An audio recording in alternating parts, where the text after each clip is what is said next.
Hello दोस्तों, तो आज के लेक्चर में हम पढ़ेंगे type conversion in C language. ठीक है।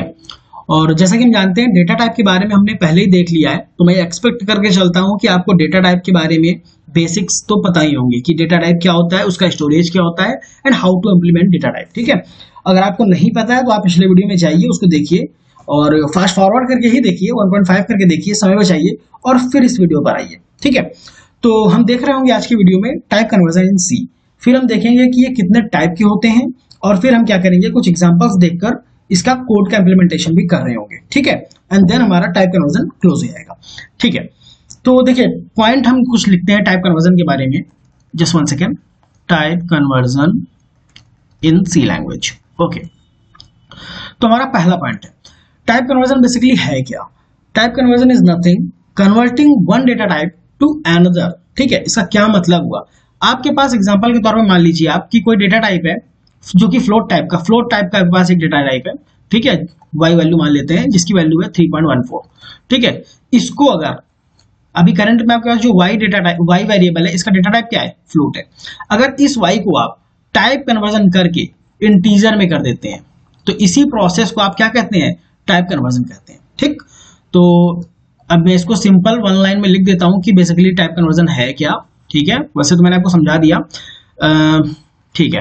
Converting one data type two other data type. ठीक है। ये आपका टाइप कन्वर्जन हो गया। इसका दूसरा पॉइंट अगर आप देखें तो अगर कन्वर्जन हो रहा है तो ये किसी के द्वारा परफॉर्म किया जाएगा। ठीक है। अब ये कौन परफॉर्म करता है, टाइप कन्वर्जन आपका जो कंपाइलर होता है उसके द्वारा परफॉर्म किया जाता है। ठीक है। और ये कब किया जाता है, कंपाइल टाइम पे किया जाता है। ठीक है। तो ये आप देखिए कि performed by compiler eight compile time. ठीक है। ये इसका दूसरा पॉइंट हो गया। अब हम मूव करते हैं अपने थर्ड पॉइंट की तरफ। तो थर्ड पॉइंट हमारा है ड्यूरिंग कन्वर्जन जो हमारा डेस्टिनेशन डेटा टाइप का साइज है। ठीक है। डेस्टिनेशन डेटा टाइप का साइज जो है वो that size should be greater than और equal to source data type size. ठीक है। अगर ऐसा नहीं हुआ तो क्या होगा, तो आपका डेटा लॉस होगा। डेटा लॉस होगा अगर ऐसा नहीं हुआ तो। ठीक है। अब देखिए, अब मान लीजिए आपके पास 8 बाइट का डेटा है। 8 बाइट का डेटा मान लीजिए 1 2 3 4 5 6 7 8। ठीक है। 8 बाइट का आपके पास डेटा है। ठीक है। अगर आप इसको टाइप कन्वर्जन के बाद किसी 4 बाइट के डेटा में स्टोर करा रहे हैं तो आपका क्या हुआ, डेटा लॉस हुआ कि नहीं हुआ। आपके पास 4 बाइट का डेटा तो आ जाएगा। ठीक है। लेकिन ये जो आपका 4 बाइट है उसका डेटा आप लॉस कर देंगे। ठीक है। ये आपके पास जो 4 बाइट है इसका डेटा आप लॉस कर देंगे। तो अगर ये कंडीशन सेटिस्फाई नहीं हुई तो आपका डेटा लॉस होना तय है। ठीक है। तो अब हम मूव करते हैं और देखते हैं कि सी लैंग्वेज में हमारे पास कितने टाइप के टाइप कन्वर्जन होते हैं। तो सी लैंग्वेज में हमारे पास 2 तरीके के टाइप कन्वर्जन अवेलेबल है। ठीक है। एक होता है हमारा इम्प्लिसिट टाइप कन्वर्जन। ये हमारा क्या है कि कंप्यूटर खुद करता है, कंपाइलर के द्वारा परफॉर्म किया जाता है at the time of compiling. और दूसरा हमारे पास है एक्सप्लिसिट टाइप कन्वर्जन। ये हमारा यूजर करता है, यूजर डिफाइन कर सकते हैं इसको। ठीक है। इम्प्लिसिट टाइप कन्वर्जन का हमारे पास जो दूसरा नाम है वो है automatic type conversion. Automatic type conversion. ठीक है। और एक्सप्लिसिट टाइप कन्वर्जन को हम कह सकते हैं यूजर डिफाइंड टाइप कन्वर्जन। ठीक है। इसको हम दूसरा नाम ये भी कह सकते हैं टाइप कास्टिंग। Type casting. अभी हम इन दोनों का एग्जांपल भी देख रहे होंगे, लेकिन उसके पहले इम्प्लिसिट और एक्सप्लिसिट टाइप कन्वर्जन को थोड़ा डिटेल में समझते हैं। अब हम पढ़ते हैं इम्प्लिसिट टाइप कन्वर्जन के बारे में। ठीक है। तो कुछ पॉइंट्स हैं उनको हम लिखते चलेंगे और समझते चलेंगे। जैसे कि इम्प्लिसिट टाइप कन्वर्जन हमारा, इसका जो दूसरा नाम है वो मैंने जैसे आपको बताया ऑटोमेटिक टाइप कन्वर्जन है। Automatic type conversion. ठीक है। और ये किसके द्वारा परफॉर्म किया जाता है, ये हमारा कंपाइलर के द्वारा परफॉर्म किया जाता है। कंपाइलर परफॉर्म करता है एट कंपाइल टाइम। ठीक है। यहाँ यूजर का कोई इंटरफेरेंस नहीं है, ऐसा कुछ नहीं है कि कोई इवेंट ट्रिगर होगा तभी ये परफॉर्म होगा, ऐसा बिल्कुल नहीं है। ठीक है। आपका ये जो है कंपाइल टाइम पे कंपाइलर स्वयं परफॉर्म कर लेगा। ठीक। अब आप थर्ड पॉइंट देखिए कि डेटा टाइप की हायरार्की क्या होगी, किस तरीके से, मतलब आपका कौन सा डेटा टाइप किसमें है और किसमें चेंज होगा, उसकी जो हायरार्की है वो कुछ ऐसे फॉलो होती है। सबसे पहले जैसे हम बूल है तो बूल को हम कैरेक्टर में कन्वर्ट कर सकते हैं। कैरेक्टर हमारा शॉर्ट इंटीजर में कन्वर्ट हो जाएगा, ठीक है, शॉर्ट इंटीजर हमारा इंटीजर में कन्वर्ट हो जाएगा। उसके बाद आपका ये अनसाइंड इंटीजर आपको पता होना चाहिए, लास्ट लेक्चर में हमने देखा था, ठीक है। ये क्या होता है, इसमें बेसिकली कोई भी साइन नहीं होता, ये पॉजिटिव मानते हैं इसको, ठीक है। अगर साइंड है तो नेगेटिव और पॉजिटिव दोनों आएगा, अनसाइंड इंटीजर में होगा। उसके बाद अनसाइंड इंटीजर आपका किसमें हो जाएगा, लॉन्ग में कन्वर्ट हो जाएगा, लॉन्ग आपका लॉन्ग में कन्वर्ट हो जाएगा, ठीक है। उसके बाद लॉन्ग आपका फ्लोट में कन्वर्ट हो जाएगा, फ्लोट हमारा किसमें जाएगा, ये डबल में जाएगा, और डबल हमारा लॉन्ग डबल में जाएगा, ठीक है। ये basically type conversion, implicit type conversion की हायरार्की है, इस ऑर्डर में ये टाइप कन्वर्जन करेगा। अब देखिए अपना फोर्थ पॉइंट, इम्प्लिसिट कन्वर्जन में जो हमारा फोर्थ पॉइंट है वो है लॉस ऑफ इंफॉर्मेशन या डेटा, इसकी पॉसिबिलिटी होती है, ठीक है, लॉस ऑफ इंफॉर्मेशन की पॉसिबिलिटी है, ठीक। अब लॉस ऑफ इंफॉर्मेशन में ही आपका आ गया ओवरफ्लो और अंडरफ्लो, ठीक है, अंडरफ्लो। तो ये बेसिकली नेगेटिव पॉइंट है इम्प्लिसिट टाइप कन्वर्जन का, ठीक है। लॉस ऑफ इंफॉर्मेशन पॉसिबल है, ओवरफ्लो पॉसिबल है डेटा में अंडरफ्लो पॉसिबल है।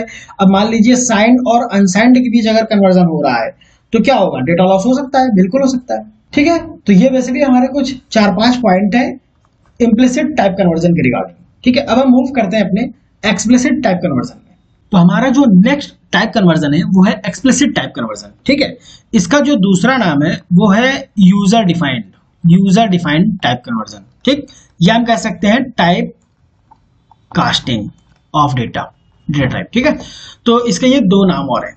अब देखिए यहाँ पे क्या होता है कि user can type cast a result, कोई भी रिजल्ट है वो यूजर टाइप कास्ट कर सकता है to make it a particular data type, ठीक। तो मान लीजिए आपके पास कोई एक वेरिएबल है y जिसकी वैल्यू 3.14 है, ठीक है, जो कि फ्लोट टाइप का वेरिएबल है, ठीक है। तो टाइप कास्टिंग के थ्रू आप इस y की वैल्यू को, अब आप क्या कर सकते हैं, type casting integer x equal to integer y, ये हमने टाइप कास्ट कर दिया y को इंटीजर में और x में इसको स्टोर करा दिया, ठीक है। तो अब ये हमने इसी को बोलते हैं हम टाइप कास्टिंग।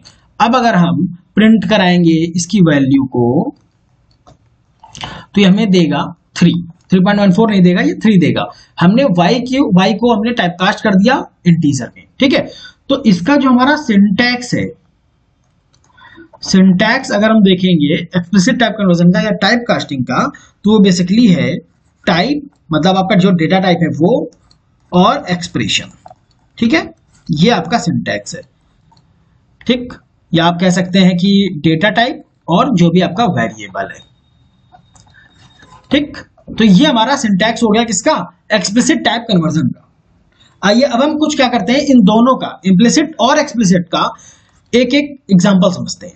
तो अब हम क्या करते हैं, एक एग्जांपल लेते हैं इम्प्लिसिट टाइप कन्वर्जन का। पहले उस एग्जांपल को हम समझते हैं एंड देन हम उसको सी कंपाइलर में इंप्लीमेंट भी करेंगे, ठीक है। तो देखिए मैं क्या करता हूं, एक वेरिएबल लेता हूं फ्लोट, ठीक है, एक्स एक वेरिएबल ले लिया मैंने जो कि फ्लोट टाइप का है। उसके बाद मैं एक और वेरिएबल ले लेता हूं इंटीजर y इक्वल टू 100 कर देता हूं, कुछ वैल्यू इनिशियलाइज करा दी मैंने y को, ठीक है।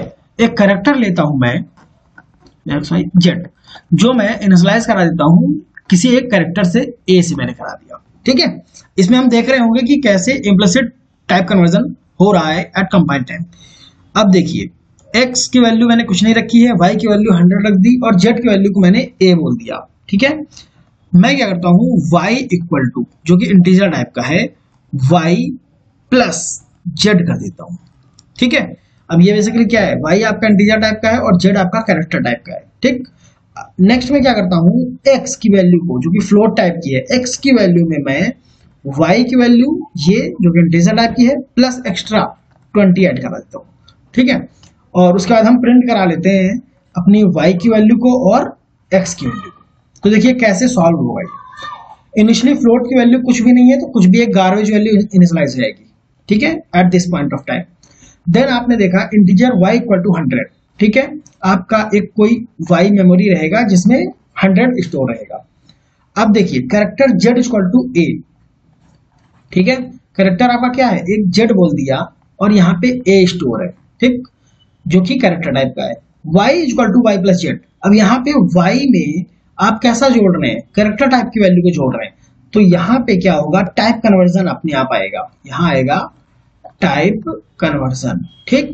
z क्या करेगा, ये z की कौन सी वैल्यू लेगा, z को a नहीं लेगा, ये यहाँ पे z को लेगा ये आस्काई वैल्यू, z की आस्काई वैल्यू होती है हमारी 97, ठीक।